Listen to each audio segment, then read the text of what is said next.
त्यावेळेसच्या Bharatiya Janata party आणि आताच्या Bharatiya Janata party, अटलजीची Bharatiya Janata party होती ती एक वैचारिक सिद्धांत होता, वैचारिक बैठक होती, एक विचार होते आणि एक पक्षनिष्ठा होती.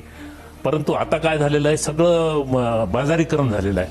महाराष्ट्रामध्ये काय चाललेलं आहे, सगळं पूर्ण भाजपमध्ये दलबदलू लोक, भ्रष्टाचारी, जे घोटाळेबाज, गुंड आणि 10 पक्ष बदललेले लोक आज भाजपमध्ये आलेत.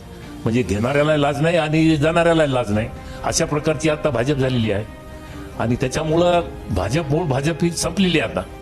आता काय आहे, पक्षाची मीटिंग बोलावली की जायचं मुंबईला भेटायचं, आले फडणवीस साहेब आले, फलाने आले, विस्ताने आले, बावनकुळे आले, भाषण ठोकले, याला 4 शिवाय दिल्या, त्याला 4 शिवाय दिल्या, पवार साहेबाला शिवाय द्यायच्या, ठाकरेला शिवाय द्यायच्या, लोकांनी टाळ्या वाजायच्या, जेवायचं नाही, घरून निघून यायचं. ही अशी भाजप राहिली आहे की आज भाजपमध्ये काही नाही, विचारधारा नाही, विचार नाही, सामुदायिक नेतृत्व नाही, सामुदायिक विचार विनिमय नाही, फक्त हुकुमशाही आहे.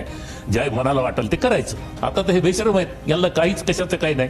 काही खरेदी करणार, कोणालाही घेणार, कोणालाही करणार, काही होऊ द्या, सत्ता ही टिकली पाहिजे, आमची खुर्ची टिकली पाहिजे, ही आताच्या भाजपचं धोरण आहे राजकारणाचा.